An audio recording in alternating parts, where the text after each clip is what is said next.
development. Now, I'm a part of a sorority that has that as one of its major programs. And economic development is something that I am very, very passionate about, because I just believe that if people are equipped with the right information, with the right training from the right people, that we can all increase in our economic development. So let's talk a little bit about economic development. Okay.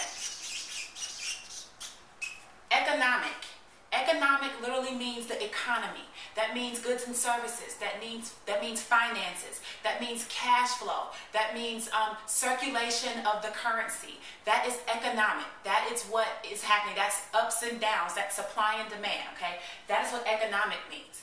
And development. Well, development means literally going from not having much skill in something to having great skill in something. From being mentally weak in an area to becoming mentally strong in an area.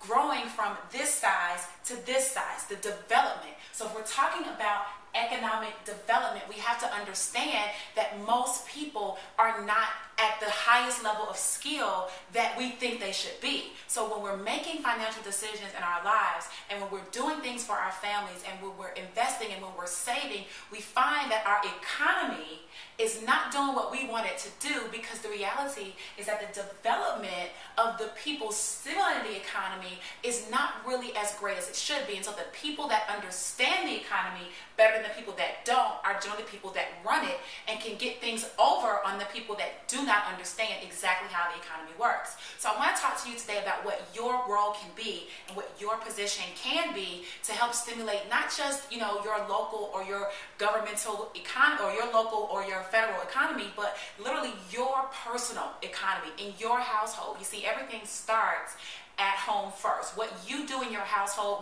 will then transcend to the people that you're around at your job or at your church or wherever, and then that will transcend into your community, okay, your local based activities and things like that. It will transcend into where you bank. It will transcend into where you send your kids to school. It will transcend, and it will continue to grow and grow and grow. It's like a circle. If you drop a rock in a body of water, the ripples will grow outwardly, okay? And that's kind of what we want to talk about here today. So economic development, what needs to happen in order for you to develop economically? And if we're going to focus on what you need to do in your home, then let me share with you some things that we need to make sure that everybody understands. Number one, in order to develop economically, you must understand that you have control over the dollars, and you have control over your particular input in your community. If you are in your community as an employee and you are not looking to start a business, you have to understand that it is the business owners that benefit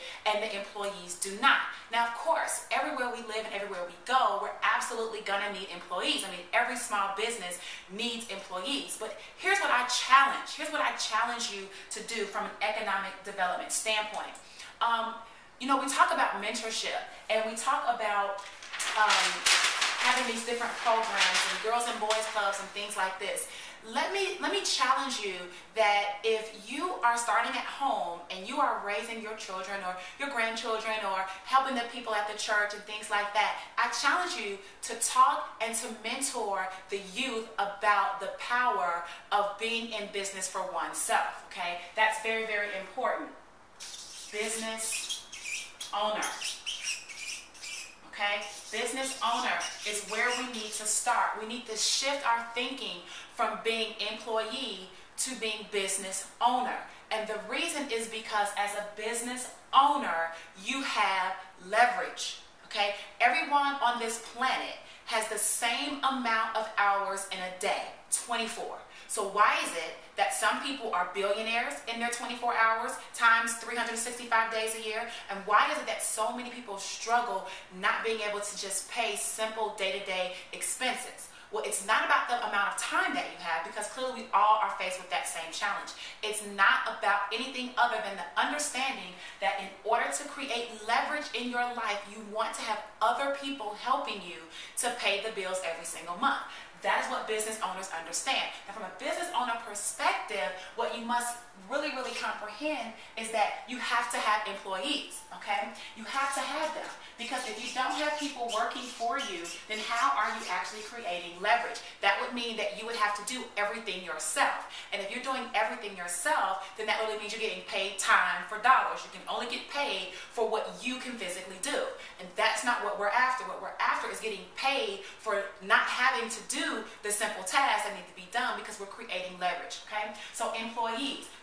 Employees, they can carry out the day-to-day activities that we need them to do, but we have a lot of expenses and costs with employees, right? For one, we have salary, okay? Or we have hourly wages that we have to pay out, okay? And whether or not your company is in profit, the employees want their money because everybody has bills to pay. So this is one thing that you have to be concerned with, salary or whether it's hourly wages and things like that. Another thing that you have to be concerned with is insurance, okay? In most cases. As a business owner, you should be in a position where you can provide some type of insurance for your employees. Another thing that you have to understand greatly is that your employees do not have the same type of passion for the business that you do.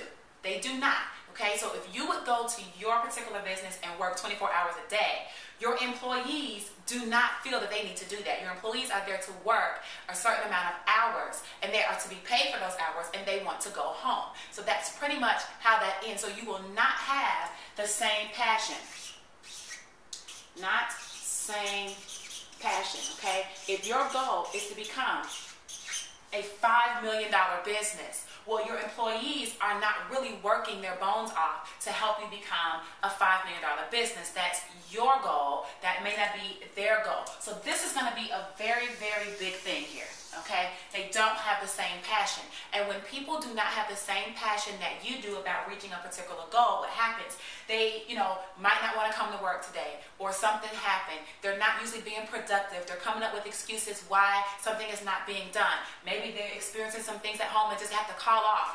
There's no way. People aren't really looking to solve problems. They're just saying, hey, listen, this is my problem, and to heck with you and what it is that you're trying to do in your business. And you got to understand that. I mean, I've been an employee before. Maybe you're an employee as well. You understand exactly what I'm saying. Whatever company it is that you work for, you do not have the same passion that the CEO, the board of directors, and or the president have in that company. You just don't. Your job is to go to work, perform a task, get paid for it, go home, live your life, support your family, support your children, send them to school, so they can do that same thing all over again, okay? So this is very important. Now, I want to share with you a business model that takes this out of the equation, and it's one that you're very familiar with.